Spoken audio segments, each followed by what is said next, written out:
Josman, Jurnalistik, Semandan. Satu tulisan selamanya menginspirasi. Halo teman-teman semuanya, gimana kabarnya? Aku harap kalian dalam keadaan sehat. Dan di Jurusman edisi 2 yang judulnya itu Kilas Balik Perjalanan Sang Juara FES 3N Provinsi Bali. Kita di sini kedatangan narasumber yang keren-keren banget. Mungkin kakak-kakaknya bisa perkenalan diri dulu. Oke, dari aku dulu ya. Halo teman-teman semuanya, kenalin nama aku Diputu Ayu Puspita Dewi, akrab dipanggil Ayu. Salam kenal. Halo semuanya, perkenalkan nama aku Nika Dina Aprila Dewi, biasanya dipanggil Dinda. Salam kenal ya. Oke, jadi kalau boleh tahu kakaknya ini menang lomba apa sih? Menang juara 2 tari kreasi. Oke, juara tari kreasi. Kalau Ayu? Kalau Ayu sendiri di cabang monolog. Oke, keren-keren banget ya teman-temannya guys. Harus diberi apresiasi yang semaksimal mungkin. Nah, maka dari itulah dari tim Jusman kini akan mengadakan talk show, yaitu berupa dialog santai aja gitu. Nah, di sini aku mau tanya sih sama kalian kayak gimana perjalanan lombanya, dan juga dari awal mungkin ya gimana sih kalian bisa tertarik sama cabang-cabang lomba di FES 3M ini? Mungkin bisa diceritain. Oke, jadi ketertarikan terhadap cabang lomba ya. Ayu sendiri kebetulan belum pernah memainkan sebuah, ini kan monolog tuh drama ya, memainkan drama, karakter itu belum pernah sama sekali. Jadi ini kali pertama Ayu belajar memainkan karakter seseorang, yang dimana karakter itu tuh sangat jauh dari diri Ayu sendiri. Jadi kebetulan Ayu membawakan cerita monolog tentang dokter Jawa yang dikirim ke Papua di daerah terpencil, dan dimana masyarakatnya itu sangat keras-keras sekali. Gimana caranya Ayu memainkan karakter itu, memainkan karakter orang Papua, logatnya harus Papua, harus keras gitu. Itu sangat susah sekali. Jadi sebelumnya Ayu tidak ada ketertarikan apapun di drama ini, pemain drama atau yang lain sebagainya. Tapi karena Ayu juga tergabung di Ekstra Teater, nah jadi karena ditunjuk jadinya di situ Ayu belajar gitu. Jadi sebelumnya nggak ada sih ketertarikan buat main drama. Wow, bener-bener keren banget ya teman-teman. Dari awalnya yang tidak tertarik, jadinya mencoba dan akhirnya bisa menang juara 1. Keren banget. Nah, kalau dari Dinda gimana? Oke, jadinya yang pertama itu Dinda cuman ikut nari kayak di sanggar atau di sekolah-sekolah biasanya. Jadinya ini pertama kali ikut lomba festival ini. Dan sebenarnya nggak begitu berharap untuk bisa masuk ke tingkat provinsi. Terus dilatih untuk latihan sama guru pembina, kakak-kakak yang di sini juga, sama mengikuti MOU juga sekolahnya sama Pancarlangit. Jadinya terus dilatih di situ selama kurang lebih 3 bulan. Jadinya bisa ikut lomba. Ada ketertarikan juga. 3 bulan itu menurut Dinda sendiri singkat atau gimana? Menurut Dinda itu singkat. Soalnya latihannya itu 1 bulan, kadang bisa cuma 4 kali, 4 hari aja. Oh gitu. Wow, benar-benar keren banget ya dengan persiapan yang singkat banget. Jadinya ada motivasi gitu buat aku harus lebih bagus lagi gitu. Kalau dari Ayu gimana persiapannya? Ayu singkat banget sih, cuman kurang lebih 2 minggu aja, karena waktu itu terbentur sama ulangan umum. Jadi sangat crowded banget waktu itu, dan sebenarnya lomba ini tuh di bulan Juli, tapi dimajukan menjadi tanggal 8 sampai 10 Juni.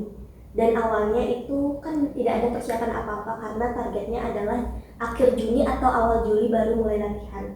Nah ternyata karena dimajukan lombanya, itu tuh benar-benar crowded banget, harus ngapalin teks dan lain sebagainya. Jadi selama 1 minggu itu emang latihan terus, selama 2 minggu maaf, itu latihan terus menerus dari pagi sampai malam. Tuh jadinya ya cukup buat ke provinsi lah. Ya, Stokare ya. Dari persiapan kalian yang cukup singkat, bahkan singkat sekali ya untuk Ayu, apa sih dari selama proses kalian latihan tuh apa yang buat kalian merasa terkesan gitu? selama proses latihannya? Dari latihannya itu kayak seru, terus bisa mengekspresikan diri Dina sendiri yang ke lebih apa ya, bebanyalan atau lucu gitu. Jadinya pas tarian itu sama karakter Dina. Oh gitu. Iya. Oke, kalau dari Ayu gimana?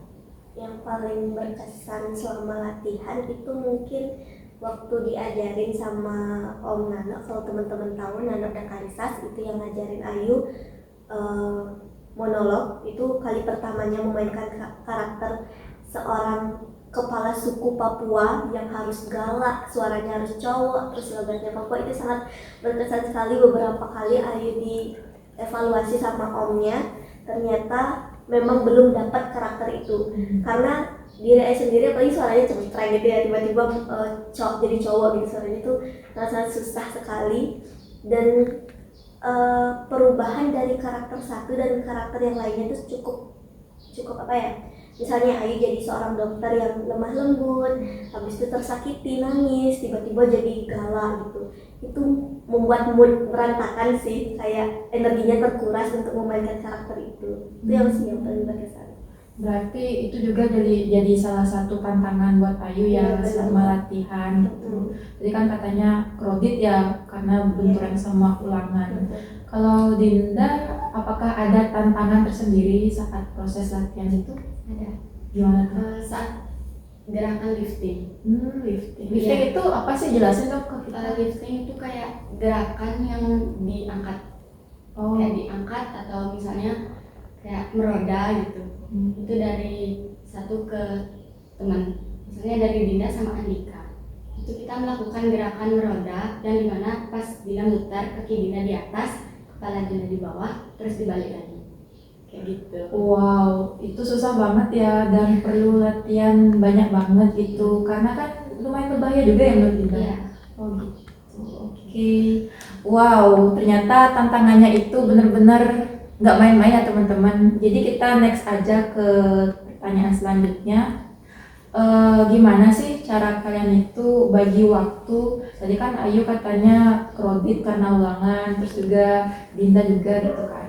Gimana sih caranya bagi waktu gitu? Mungkin ada tips dari kalian buat teman-teman yang lagi kredit itu ikut lomba tapi aku benturan sama kegiatan ini nih.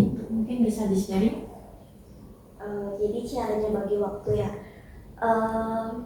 Sebenarnya selain ulangan umum juga karena OSN itu kebentur banget. Dan tips dari Ayu tuh gimana ya, waktu misalnya teman-teman sekarang pilih yang paling terpenting itu apa. Misalnya yang paling terpenting itu adalah ulangan umum, gak apa-apa kok teman-teman fokuskan dulu ulangan umumnya, tapi sedikit selipin, misalnya lombanya tuh udah dekat 1 minggu, selipin waktu buat ngapalin teks monolog gitu, tapi tetap fokusin ulangan umum. Jadi pilih yang paling urgent atau yang terpenting dulu, baru nanti bisa kok diselipin lagi dikit. Itu sih dari Ayu nggak ada tips khusus atau gimana, soalnya ini kan udah dipilih gitu ya, harus dijalani masalahnya gitu. Jadinya susah juga sih bagi waktunya, tapi pintar-pintar selipin aja nih yang mana sih dulu yang dibuat, mana sih yang tunda dulu gitu. Oke, makasih banyak Ayu atas tipsnya teman-teman. Jadi teman-teman bisa ikutin tips dari Ayu. Kalau tips dari Dinda gimana? Dinda kan biasanya 1 minggu tuh hampir full jadwalnya, dari hari Senin mungkin sampai hari Minggu. Jadinya kita tuh udah dikasih tahu sama guru pembina bahwa kita mau berangkat ke Denpasar untuk ikut pelatihan selama 4 hari. Jadinya Dina bagi waktu di hari Kamis, Jumat, Sabtu, Minggu itu Dina persiapkan buat untuk latihan di Denpasar. Sedangkan hari Senin sampai Rabu itu Dina latihan atau belajar di rumah untuk ulangan gitu misalnya, atau latihan di sanggar gitu. Oh, jadi dari minggu-minggu itu hari-harinya dibagi-bagi gitu ya? Oke, jadi itu dia teman-teman tips dari kakak-kakak hebat yang ada di sini, bisa diikutin juga. Nah, aku mau nanya nih, dari proses kalian itu kan kalian udah banyak banget melewati banyak tantangan, rintangan dan lain sebagainya. Nah, sekarang kan Astungkare kalian udah jadi pemenang di sini. Gimana sih perasaannya? Mungkin Senang sekali karena apa ya? Ini pertama kali Dinda ikut lomba ini, jadinya merasa senang tapi belum puas karena masih di juara 2 gitu. Ya, Pengen ditingkatkan lagi. oke, jadi harus termotivasi lagi ya. Oke, kalau Ayu gimana? kalau Ayu sebenarnya dari awal itu nggak berharap kalau dapat juara, karena di kabupaten lain itu isi seleksi dulu, juara satu di kabupatennya itu yang tanding di provinsi. Jadi yang Ayu lawan itu memang juara satu di setiap kabupaten. Waktu Ayu kebetulan waktu itu nomor undi 8, jadi bisa melihatlah teman-teman dari nomor undi 1 sampai nomor undi 9 itu benar-benar luar biasa sekali. Propertinya itu bahkan sangat-sangat nggak main-main gitu. Tapi Ayu cuman memakai properti meja, kursi, sama papan aja, cuma 3 tuh. Sedangkan yang lain itu sangat-sangat banyak, sangat-sangat effort, dan itu membuat sedikit gimana ya gitu. Tapi karena memang waktu latihan Ayu tidak mendapatkan karakter yang kuat untuk memainkan itu, jadi susah ya dapat harapan. Dan tetapi waktu H-1 lomba, Ayu sempat geladi dan sempat dikasih apa ya, wejangan gitu sama pembinanya Ayu. Jadi mungkin kayak, oh iya harus gini deh besok itu. Ternyata ada keajaiban gitu. Waktu pentas dan Astungkare dapat, itu nggak menyangka sekali sih. Karena kan waktu latihan juga nggak sedapat itu gininya karakternya. Oke, dari hal itu apa pelajaran yang bisa kalian ambil? Mungkin dari Dinda atau Ayu, silakan. Pelajaran yang Ayu bisa ambil itu jangan berkecil hati terlebih dahulu. Maksudnya masih ada waktu untuk memperbaiki gitu. Misalnya teman-teman ngerasa aduh bisa nggak ya, ayo katain sama diri sendiri, bisa, pasti bisa. Kalau udah yakin sama diri sendiri, pasti kayak kita tuh bakal harus lebih effort lagi gitu loh ngelakuin sesuatunya. Jadi yakin aja sama diri sendiri, jangan lupa berdoa juga, itu yang terpenting. Oke, kalau dari Dinda gimana? Kalau dari Dinda itu kita jangan terus mengeluh intinya, karena kalau kita terus mengeluh itu bakal rasa percaya diri kita tuh bakalan hilang atau down gitu. Jadinya tetap semangat, percaya diri bahwa kita itu bisa, dan tetap berdoa aja. Oke, terima kasih Dinda dan Ayu. Pelajaran yang sangat deep sekali, yang sangat dalam sekali, dan semoga bisa jadi inspirasi juga buat teman-teman yang lagi nonton video ini ya. Oke, jadi pertanyaan selanjutnya aku pengen nanya nih, FLS 3M itu kan suatu lomba yang cukup bergengsi ya, karena ini dilakukan setiap setahun sekali apa nggak salah. Gimana sih rasanya kalian kayak ke Denpasar gitu, terus masuk gedung, terus tampil, kayak gimana rasanya mengikuti lomba itu secara keseluruhan gitu? Bisa di-share pengalamannya gimana? Dina kan di Denpasar itu ada 1 minggu di situ sebelum lomba bareng sama teman-teman yang lain. Pas Dina ke gedung pertama itu kebetulan juga ada guru pembina.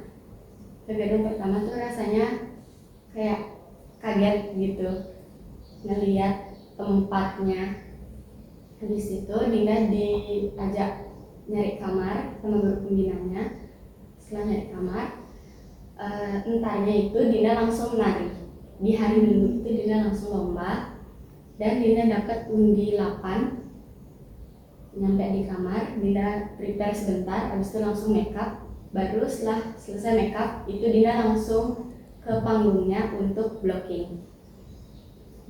Setelah blocking, kita ke kamar lagi untuk pakai pakaian dan segala macam, baru langsung lomba. Itu sangat menegangkan dan ada rasa semangat gitu karena itu langsung di hari pertama itu lomba gitu. Oh gitu. By the way, kamu baru pertama kali ya ikut lomba ini? Iya. Oh, baru pertama kali. Wow, keren sekali. Kalau dari Ayu gimana perasaan Ayu? Kalau Ayu itu kan 3 hari ya Kak. Kalau Dinda kebetulan di hari pertama itu langsung lomba. Kalau Ayu itu hari keduanya. Oh gitu. Jadi hari pertama itu cukup santai dulu, tidur di kamar, tapi malamnya itu latihan geladi di tempat lombanya. Habis itu dan ternyata panggungnya itu bukan panggung lantai teman-teman, panggung yang kayu gerodang-gerodang gitu loh. Ngerti nggak? Gitu. Kayak saya kalau injak gitu tiba-tiba Bunyi. iya susah banget menyeimbangkan itu ya kan. Dinda waktu nari juga aduh. Jadi itu ya sih tantangan di panggungnya yang sangat-sangat gitu. Habis itu santai di hari pertama, tapi di hari kedua itu cukup deg-degan. Ayu kebetulan lombanya itu jam 2 siang. Jadi di jam 8 sampai sebelum jam 2 itu lomba menyanyi solo. Jadi Ayu sempetin buat nonton gitu, santai-santai gitu. Terus jam 1 tuh udah mulai make up. Make upnya itu pun kucel teman-teman karena Ayu tuh dokter yang di daerah terpencil. Pokoknya make upnya dijelekin, rambutnya jelek, pokoknya harus ambaradul gitu karena itu dokter yang gak terawat di sana, susah hidup di sana gitu lah istilahnya.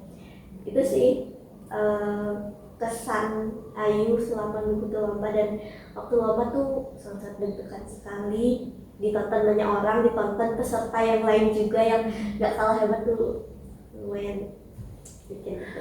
Wow, aku jadi pengen deh.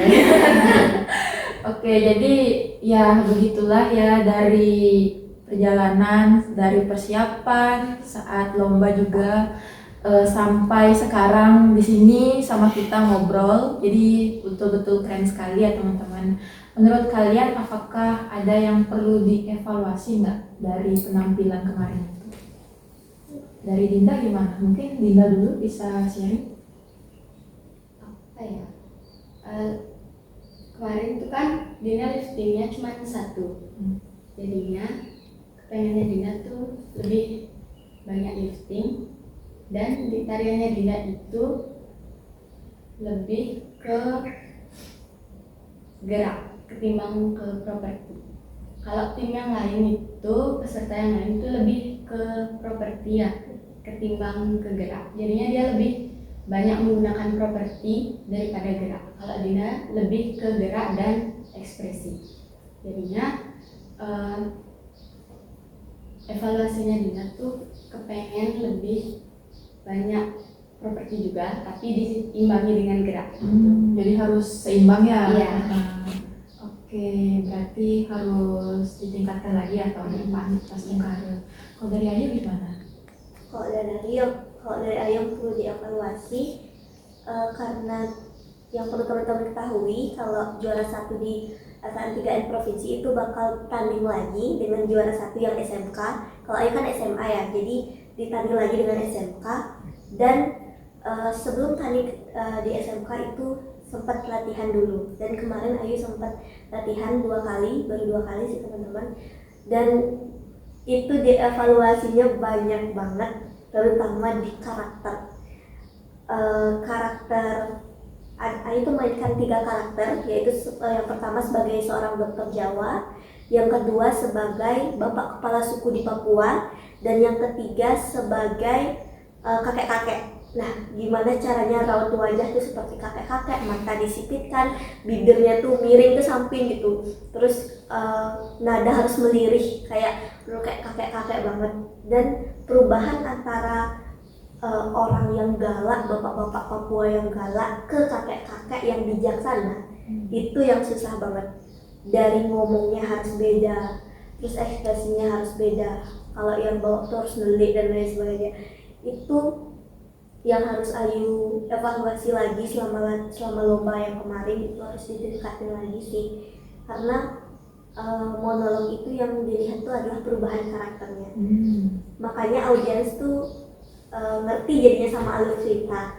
Oh, pas dia kayak gini dia sebagai kepala suku, pas dia kayak gini dia menjadi kakek-kakek gitu.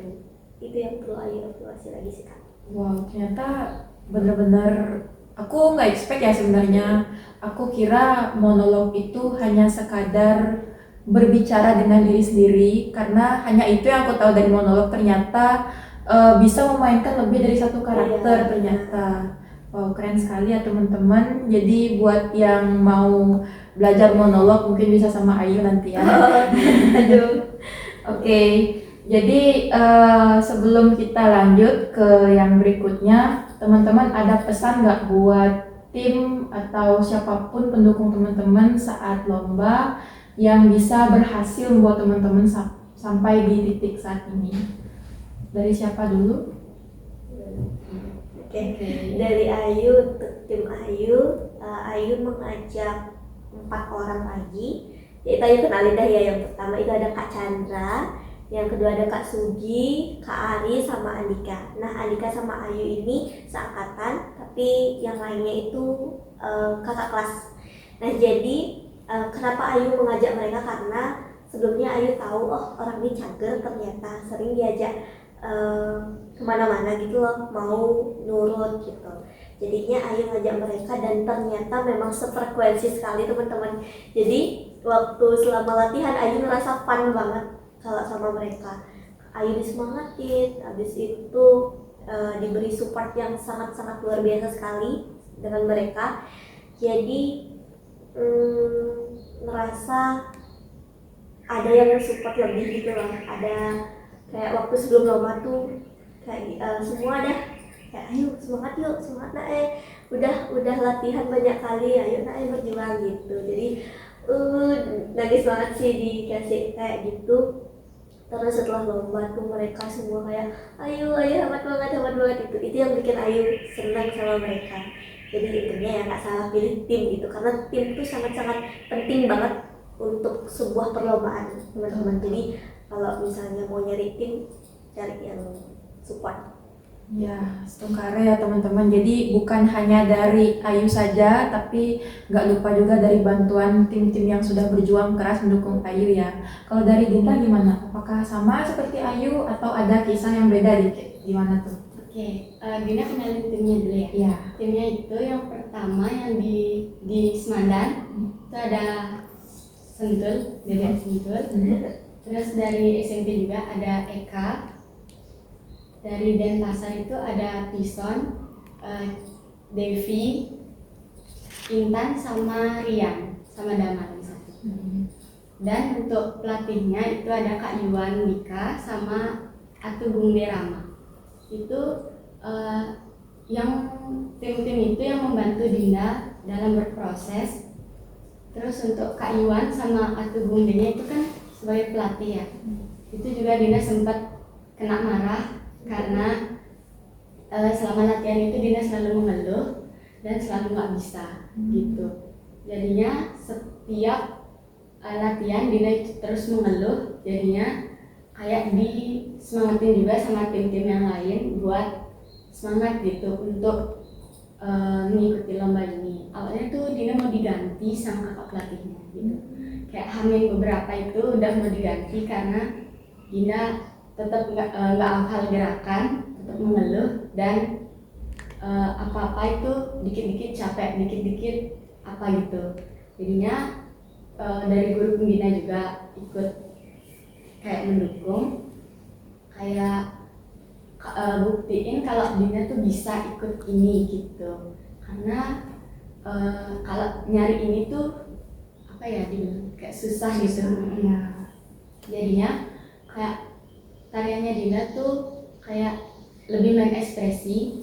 Jadinya untuk membangun chemistry antara Dinda sama Andika tuh susah gitu. Wow, sempat mau diganti ya teman-teman. Aku kaget banget sebenarnya. Tapi ya begitulah, namanya juga berjuang ya. Apalagi di lomba-lomba gitu nggak boleh banyak mengeluh. Dia juga harus dijalani juga mau tidak mau. Oke, jadi ini aja teman-teman pertanyaan untuk Ayu dan juga Dinda. Dan teman-teman untuk yang mau kepo-kepo tentang lomba monolog, aku juga bakal nanya-nanya sama Ayu sekarang. Dan pertanyaan pertama untuk Ayu aja ya. Nanti juga gantian kok sama Dinda juga. Gimana sih cara mendapatkan ide atau inspirasi untuk membuat monolog yang ingin dilombakan? Kalau menurut Ayu gimana sih caranya gitu?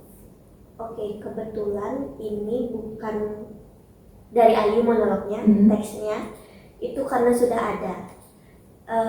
Nama dari yang buat monolog ini apa namanya, cerita monolog ini itu Putu Fajar Arcana. Itu dari Lateng teman-teman, dari Lateng di sini. Tapi sekarang sudah di Jakarta, kata Om waktu ini Ayu nanya, sekarang udah di Jakarta, udah jadi wartawan gitu. Jadinya sebenarnya ada persyaratan khusus untuk membawakan sebuah cerita monolog, yaitu harus izin sama yang punya ceritanya. Jadinya banyak sekali ada cerita monolog tapi yang buat itu biasanya udah almarhum. Jadi kita harus nyari yang masih ada dan yang monolognya itu sesuai sama tema gitu. Harus buat surat izin dan lain sebagainya. Izin ke Bapak Putu Arcananya waktu itu. Terus udah dikasih izin. Kenapa kita isi izin? Karena di ceritanya itu tidak semua yang kita ceritakan. Ada beberapa part yang di-cut karena waktunya itu maksimal 12 menit teman-teman. Dan teksnya Ayu itu adalah teks yang disampaikan selama 25 menit. Jadi banyak sekali yang di-cut, banyak sekali part-part yang di-cut.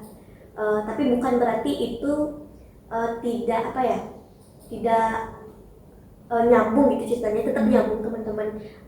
Tapi yang bagian-bagian yang double tuh di-cut gitu. Ada cerita yang double gitu, yang seharusnya nggak diceritakan, yang nggak seharusnya disampaikan karena udah disampaikan sebelumnya, itu nggak lagi gitu. Banyak sekali lah yang di-cut yang dan segala macam. Jadi inspirasinya jadinya bukan dari Ayu, emang sudah ada teksnya gitu. Emang teks sudah ada. Iya, jadinya Ayu tinggal menghafal dan memainkan karakter yang ada di ceritanya. Oke, jadi Ayu kan sudah memainkan karakter, sudah bermonolog juga. Apa sih pesan yang ingin disampaikan oleh monolog itu? Artinya kayak maknanya itu apa sih? Nah, itu. Oke, jadi tema dari monolognya itu adalah tentang kebersamaan. Nah, Ayu sedikit gini ya ceritain cerita monolognya. Nah, ada seorang dokter Jawa namanya itu Rahayu. Nah, Ayu yang sebagai perannya dokter Jawa itu Ayu dikirim ke Papua. Nah, pada saat itu Papua sedang tidak baik-baik saja. Dan ini kisah nyata teman-teman. Waktu itu wilayah Papua itu karena di sana banyak sagu, lahan-lahan sagu, dan orang-orang di Papua itu sering menangkap ikan sama mencari sagu. Itu kesehariannya mereka, menangkap ikan dan mencari sagu saja. Nah, tetapi ternyata lahan sagunya mereka itu dijadikan lahan sawit sama pemerintah di Jawa gitu. Nah, jadinya banyak yang tidak terima karena dokter Jawanya itu dari Jawa gitu. Jadinya yang disalahin dokternya itu karena dia dari Jawa gitu. Kenapa sih pemerintah di Jawa itu harus giniin sagunya mereka gitu, padahal tidak ada haknya gitu. Waktu itu semua demo ke puskesmas, dan kebetulan di puskesmas itu tuh hanya dokternya aja yang bertugas, tidak ada lagi karena itu daerah terpencil sekali teman-teman. Habis itu mereka demo, salah satu bapak suku, kepala suku itu Bapak Tibo namanya, dia berbicara keras banget, pokoknya galak. Kami ini orang-orang primitif, coba kamu bawakan beras untuk kami udah nggak punya sagu di sini. Itu dia bilang, pokoknya dia tuh pengen makan beras biar modern kayak orang-orang di Jawa. Mereka nggak mau lagi makan sagu karena menurut mereka sagu itu kuno. Jadi mereka ingin makan beras, mereka nuntut saya untuk membawa beras gitu. Waktu itu sempat ngambil beras dari kota, itu memakan waktu selama 2 hari katanya, pakai perahu. Terus tapi perahunya tuh pecah, orang-orangnya dimakan buaya, berasnya hanyut. Itu tantangannya luar biasa sekali di daerah itu.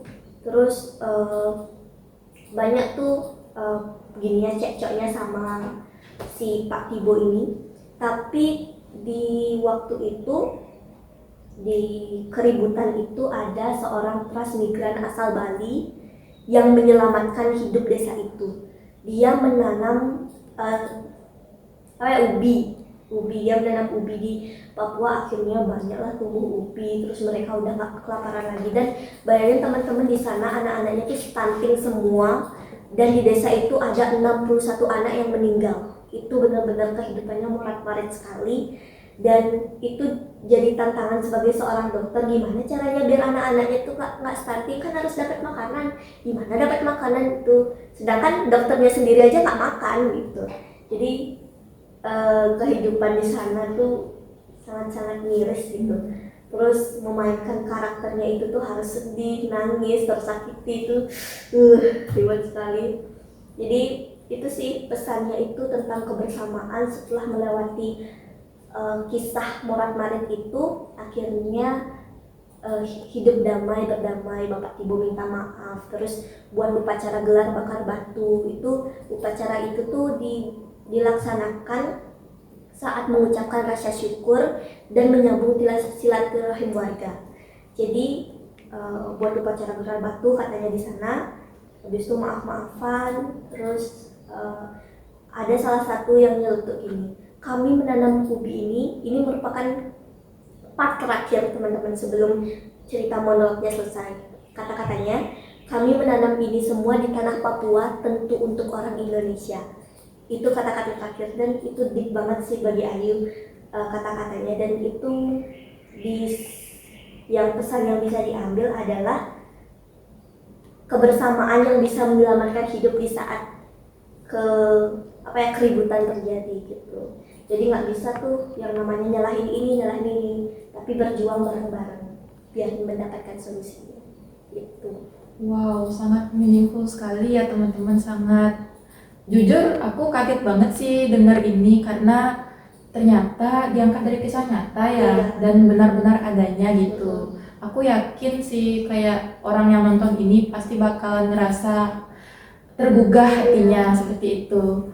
Nah, jadi tadi kan Ayu sempat bilang kalau untuk menghafal monolog ini tuh itu durasinya 12 menit yang maksimal.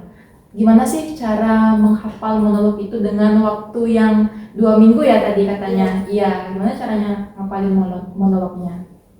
Jadi sebenarnya itu cuma baca-baca aja, habis itu lagi meranin karakternya, lagi baca lagi mainkan karakternya. Jadi nggak ada yang gimana-gimana teman-teman. Kebetulan Ayu kalau untuk menghafal Ayu lumayan cepat ya, jadi nggak ada tantangan yang berlebih atau gimana. Sebenarnya Ayu targetin misalnya 1 hari harus bisa 1 lembar gitu. Targetin tuh 1 hari itu harus sudah hafal 1 lembar. Tapi 1 hari itu cuma hafal aja, belum yang mainin karakternya, belum yang kayak narasinya atau gimana. Tapi hafal aja, oh setelah ini gitu. Jadi nggak ada sih yang tantangan gimana untuk menghafal. Oke. Berarti kayak belajarnya itu tuh step per step ya, dari menghafal dulu, habis itu menjiwai karakternya ya. Oke. Kalau dari Ayu sendiri, Ayu kan sudah bisa dibilang sangat berpengalaman ya di monolog, sudah pernah lomba gitu, sudah jadi juara 1 juga. Apakah Ayu ada ketertarikan buat masuk ke dunia sastra? Pasti. Setelah Ayu ikut ini tuh ternyata Ayu menemukan bakat baru Ayu gitu. Jadi nanti pernah berbincang sama pembina teaternya, itu dia bilang Ayu aktifin teaternya gitu. Mulai tahun ajaran baru ini teater Semandan bakal aktif teman-teman. Jadi mungkin di sini Ayu bisa lebih lebih meningkatkan dirinya Ayu, hobinya Ayu itu mungkin main drama, habis itu puisi gitu. Jadi cukup tertarik sih sama dunia sastra itu. Nggak tahu sih ke depannya apakah Ayu akan tetap ikut dalam ajang-ajang ini atau tidak gitu. Yang penting Ayu tuh ingin mau belajar seterusnya.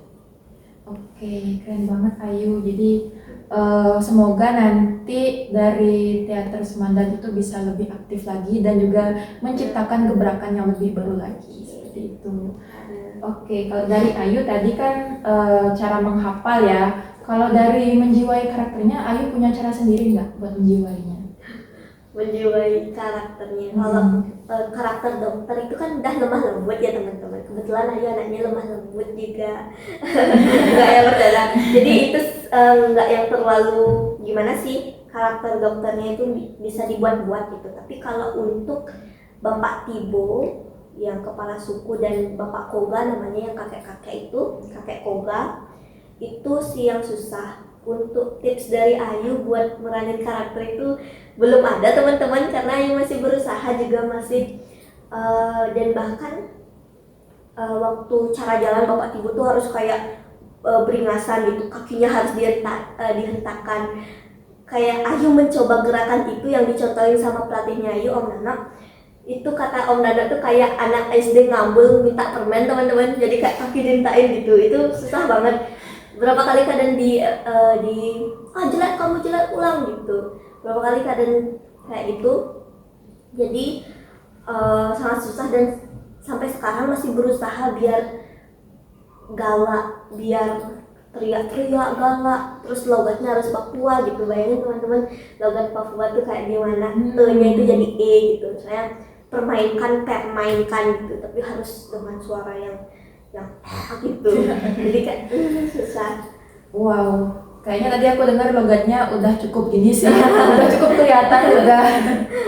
Oke, jadi benar ya teman-teman. Jadi kekuatan dari monolog itu adalah gimana cara kita menjiwai karakternya. Dari Ayu juga, terus juga tadi disampaikan kalau karakternya itu nggak cuma satu, tapi ada lebih dari satu karakter juga ya teman-teman.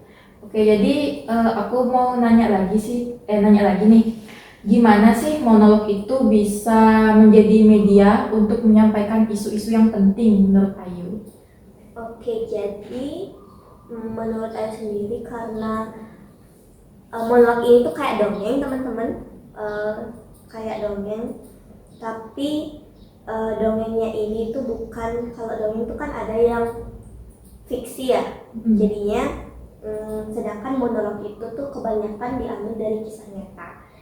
Jadi tidak banyak orang yang tahu kalau monolog itu tuh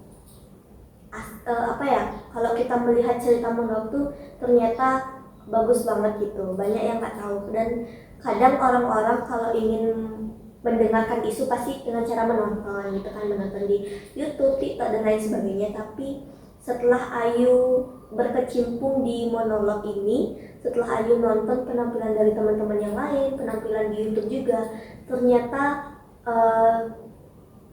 menonton monolog itu kayak kita jadinya ngebayangin langsung tentang situasi dari cerita itu. Jadi misalnya teman-teman Ayu nanya sama Kak Rani, pernah nggak nonton monolog langsung? Kalau aku sendiri belum pernah sih. Belum pernah ya. Jadi sedikit yang tahu monolog itu tuh apa, terus mainnya tuh gimana gitu. Jadi waktu Ayu juga pertama kali nontonnya waktu lomba. Jadi setelah Ayu nonton, ternyata kita tuh bisa langsung ngebayangin cerita itu, bisa langsung paham itu sama alurnya. Itu sih teman-teman. Kadang kalau orang-orang yang tahu sastra pasti dia bakal membuat isu nyata itu menjadi sebuah karya, entah itu puisi, entah itu monolog, itu sih. Tapi kalau tidak berkecimpung di dunia sastra mungkin jarang ya orang-orang mau buat puisi sama monolog, cerita monolog.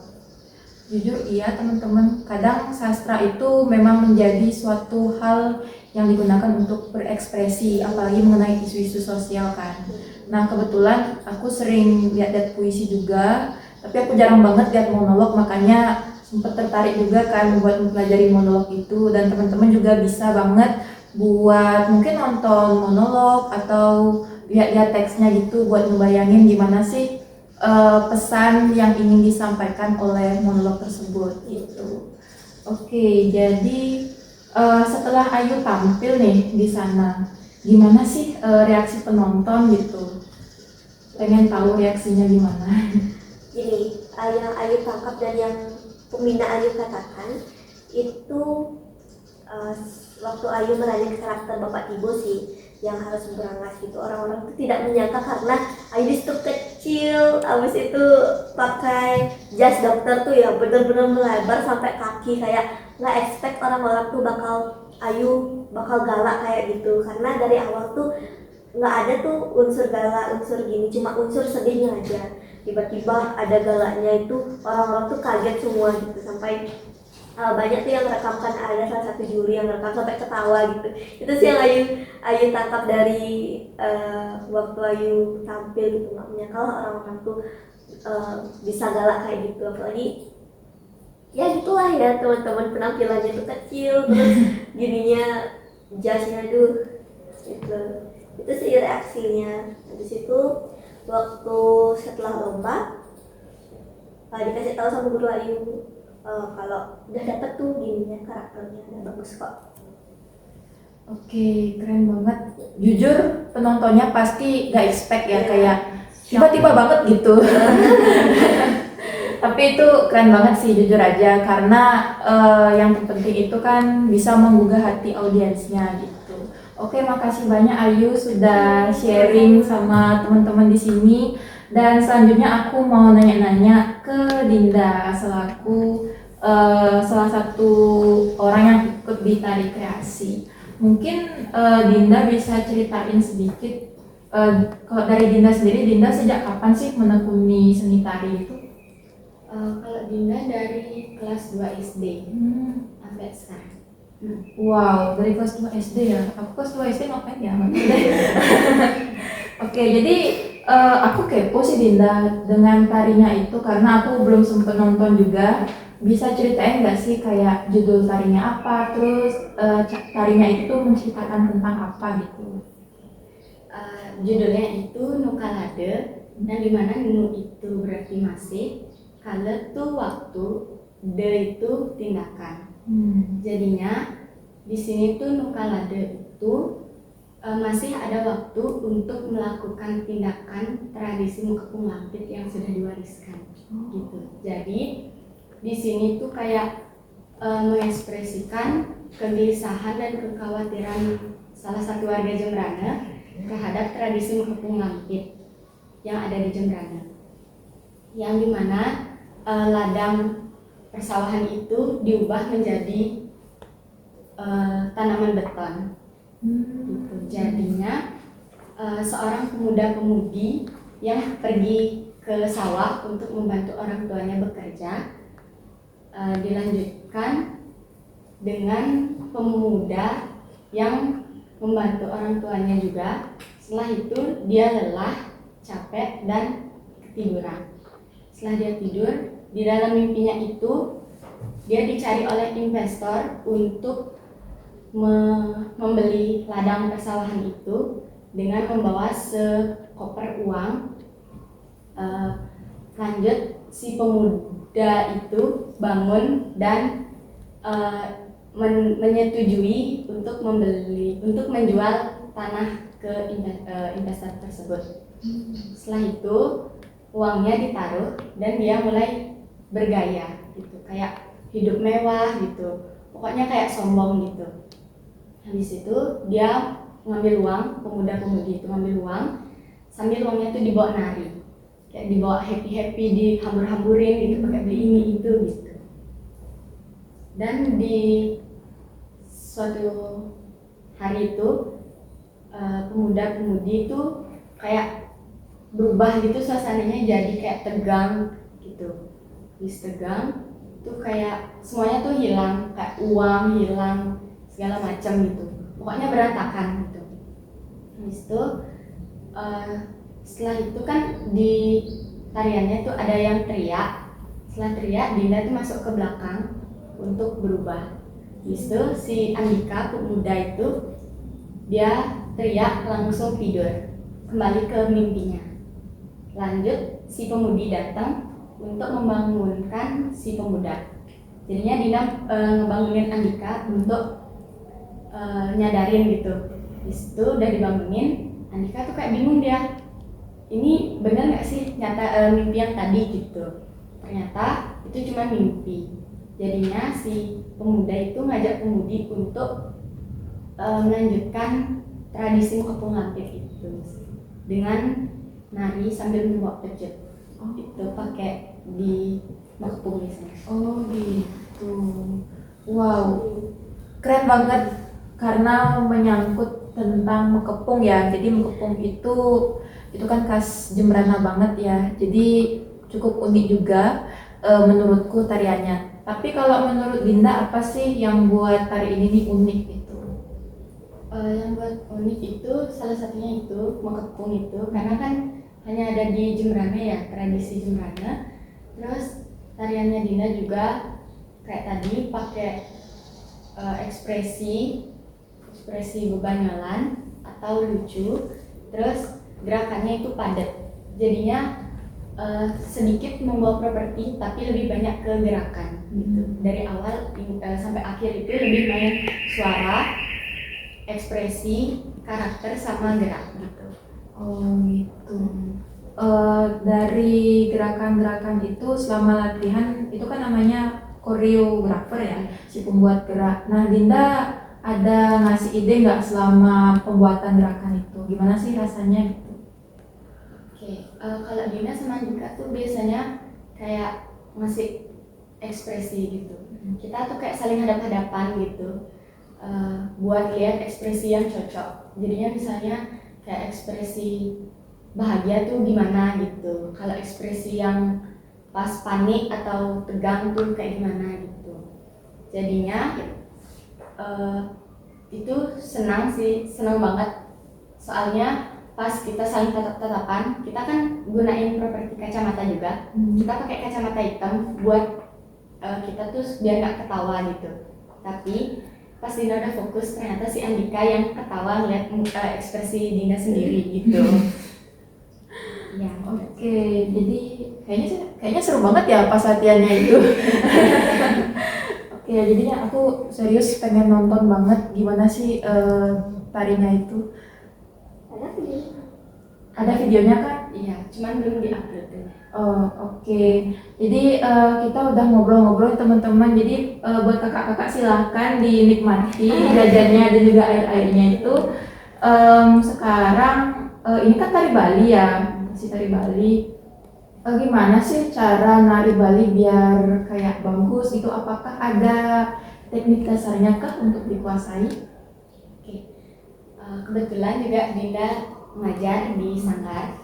Itu menurut Dinda pribadi, kita harusnya menguasai teknik dasar terlebih dahulu, karena kalau kita nggak tahu teknik dasarnya, kita juga bakal rugi buat nariin itu karena nggak sesuai dengan pakem atau tekniknya. Misalnya kayak salah satu gerakan angsel gitu. Kalau di orang tuh kan, oh biasanya cuma gini aja gitu. Tapi dia tuh nggak tahu teknik yang benar itu gimana, angkat kaki apa atau tangannya kayak gimana gitu. Jadinya lebih ke penting teknik dasar. Oh gitu. Dinda kan udah dari kelas 2 SD ya belajar nari. Aku sama juga ya sebenarnya dari kelas 3 deh. Tapi aku sempat nyerah waktu itu karena tidak ada dukungan juga. Jadi menurut Dinda, apakah punya solusi untuk orang-orang seperti aku atau mungkin ada teman-teman yang sama gitu, pengen belajar nari nih tapi nggak ada dukungan, terus juga kayak terhalang sama biaya fasilitas atau lain sebagainya gitu. Menurut Dinda gimana? Oke, kalau Dinda tuh biasanya di apa ya, kayak lebih mengikuti kegiatan-kegiatan di luar, misalnya kayak tadi terhalang fasilitas atau biaya gitu. Misalnya kayak di sekolah itu kan ada ekstra tari, jadinya bisa mengikuti kegiatan di situ. Langsung jadinya di satu hari itu di kegiatan sekolah dia ikut gitu. Habis itu kalau misalnya kegiatan di luar, cari dia di hari-hari yang misalnya free, kayak misalnya hari Minggu itu kan nggak ada kegiatan misalnya, itu bisa ikutin juga gitu. Oke, jadi aku bakal coba sih, teman-teman juga wajib coba, apalagi yang suka banget nari. Siapa tahu nanti next event bakalan ada lomba tari kreasi kayak gini juga ya. Oke, jadi tadi kan kita sempat ngobrolin tentang tantangan ya. Nah, tapi ada nggak sih bagian tari yang paling Dinda suka tuh, kayak ih part ini nih buat aku tergugah banget nih gitu. Ada nggak kira-kira? Yang pertama pasti yang diekspresi. Hmm. Ekspresi itu bebas Dina mau ngeluarin ekspresi apa, karena ini nggak di apa ya, kayak nggak dikhususkan ekspresinya kayak gini gitu.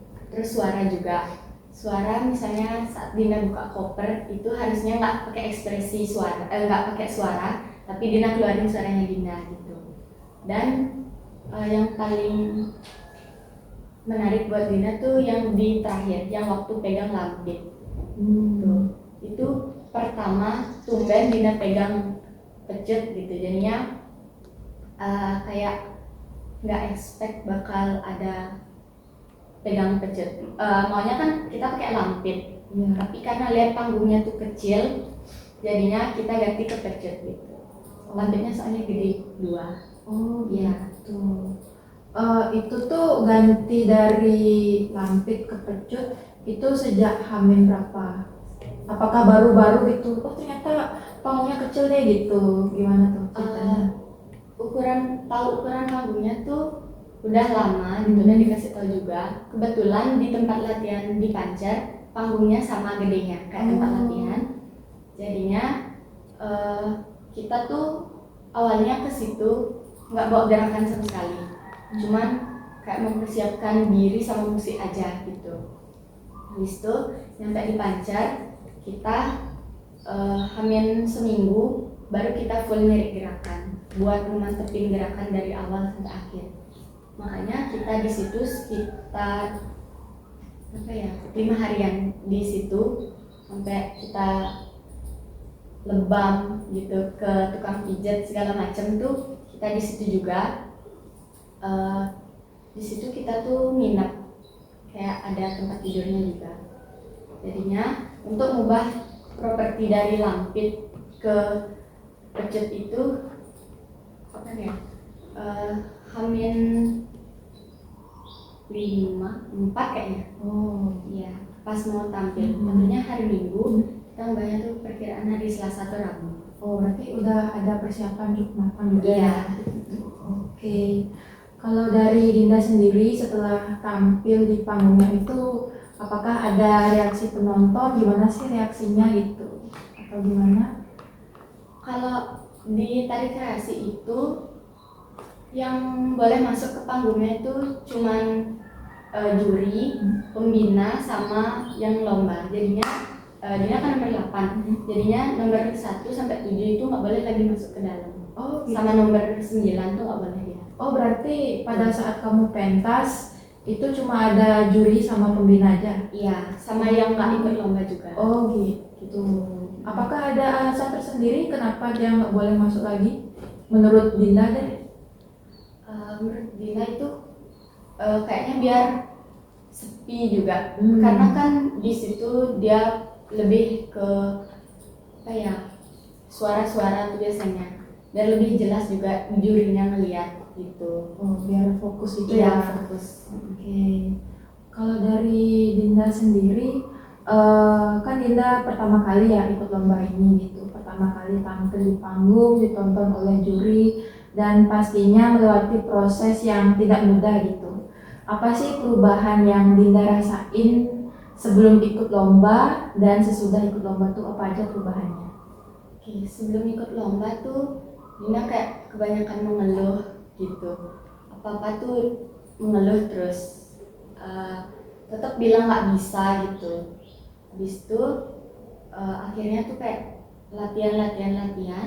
Setelah latihan tuh ke lomba. Setelah lomba itu Dina lebih kayak pede gitu, lebih percaya diri juga, dan lebih mengeluhnya tuh bisa dikurangin gitu, lebih kurang lah. Oke, berarti sudah ada perubahan yang cukup signifikan ya buat Dinda gitu. Dinda ada rencana mau ikut lagi kah tahun depan? Iya, tahun depan ikut lagi. Oke, keren banget ya, bisa kasih applause buat Ayu dan Dinda karena sudah share pengalamannya sama kita di tim Jursman di sini. Oke, jadi teman-teman sudah tidak terasa ya waktu berjalan sangat cepat, dan kita juga udah dapet insight baru dari Kak Ayu dan juga Kak Dinda. Dan di sini aku juga mendapat insight baru, jujur aja. Aku baru tahu banyak hal tentang monolog dan juga tari kreasi yang mengangkat temanya itu mekepung gitu. Jadi ini sangat unik banget sih menurut aku, karena tidak hanya monolog, tari juga itu bisa menjadi ekspresi untuk menyuarakan sebuah isu gitu. Yang dimana tari itu kan seni ya, jadi seni itu bisa mengekspresikan apa aja gitu. Oke teman-teman, terima kasih banyak yang sudah menonton hari ini, dan semoga apapun yang kita dapatkan di sini bisa bermanfaat. Saya Rani, dan juga mohon maaf kalau ada salah kata yang disengaja maupun tidak disengaja. Oke, sebelum kita akhiri, aku mau menyuarakan sedikit yel-yel Jursman gitu. Jursman, jurnalistik, seman, dan satu tulisan selamanya menginspirasi. Bye-bye.